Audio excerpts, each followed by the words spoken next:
Tangis Kepala Seksi Operasi, Kasih Ops, Basarnas Makassar, Andi Sultan, pecah manakala mengumumkan penemuan jasad korban ke-10 dari insiden pesawat ATR 42500 yang jatuh di kawasan pegunungan Gunung Bulu Saraung.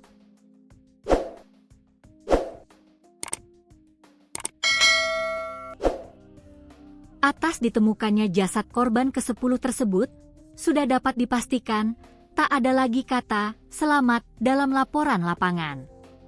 Seluruh penumpang dan kru pesawat itu dinyatakan meninggal dunia. Pesawat ATR 42500 milik Indonesia Air Transport dengan 10 orang di dalamnya hilang kontak saat menuju Bandara Sultan Hasanuddin, Makassar, dan ditemukan hancur di lereng Gunung Bulu Saraung, Kabupaten Pangkep, Sulawesi Selatan, Sabtu, 17 Januari 2026. Pesawat ATR 42500 adalah pesawat turboprop regional buatan ATR, Aerospatiale Alenia, yang dirancang untuk rute jarak pendek menengah, terutama ke bandara kecil atau daerah terpencil. Adapun penggunaan ATR 42500 banyak dipakai maskapai regional di berbagai negara, termasuk untuk penerbangan perintis dan rute antar pulau. Di Indonesia, tipe ATR, termasuk seri 4272, populer karena cocok dengan kondisi geografis. Dikutip Tribun Lampung, Co.id dari tribundastimur.com, Jumat, 23 Januari 2026, pagi, Gunung Bulu Saraung, Desa Tompo Bulu, Kecamatan Baloci, Kabupaten Pangkajene dan Kepulauan, Pangkep, Sulawesi Selatan, Sulsel, masih diselimuti kabut tipis. Di antara tebing curam dan hutan yang basah oleh embun, tim SAR gabungan menuntaskan satu tugas paling berat, yakni menemukan korban terakhir kecelakaan pesawat ATR 42500 yang jatuh di kawasan pegunungan Gunung Bulu Saraung. Penemuan serpihan pesawat ATR 42500 pertama kali ditemukan di puncak Gunung Bulu Saraung pada koordinat 045548, Lintang Selatan 11944452, Bujur Timur, Sabtu siang. Hari ini, Jumat, 23 Januari 2026, tepat sepekan jatuhnya pesawat ATR 42500. Harapan yang tersisa perlahan memudar saat korban resmi ke-10 ditemukan. Di Posko Aju, Advance Jungle Unit, pencarian pesawat ATR 42500, di halaman kantor Desa Tompo Bulu, suasana mendadak hening ketika Kasih Ops Basarnas Makassar, Andi Sultan, menyampaikan pengumuman.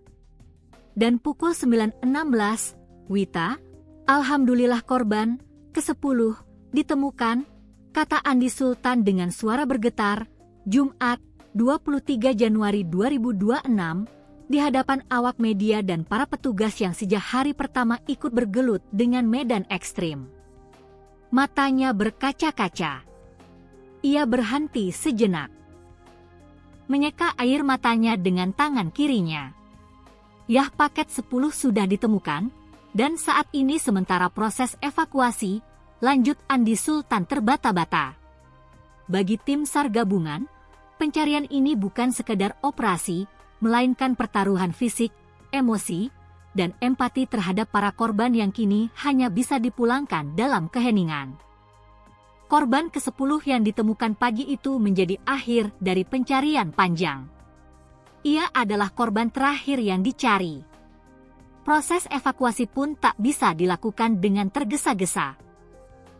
Medan terjal memaksa tim bekerja perlahan, penuh kehati-hatian. Sementara itu, Kepala Basarnas, Muhammad Syafi'i menjelaskan, seluruh korban ditemukan dalam kondisi meninggal dunia, baik dalam keadaan utuh maupun berupa bagian tubuh. Total sudah 10 jenazah, ujar Syafi'i, singkat, namun syarat makna.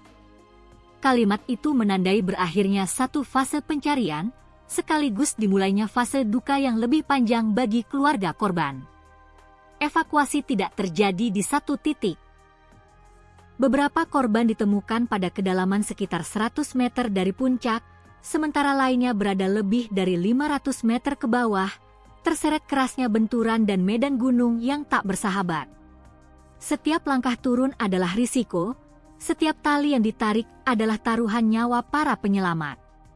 Tragedi jatuhnya pesawat ATR 42500 ini meninggalkan luka mendalam, bukan hanya bagi keluarga korban, melainkan juga bagi dunia penerbangan Indonesia. Pesawat yang seharusnya membawa penumpang menuju tujuan dengan selamat justru berakhir sunyi di lereng gunung, jauh dari landasan pacu.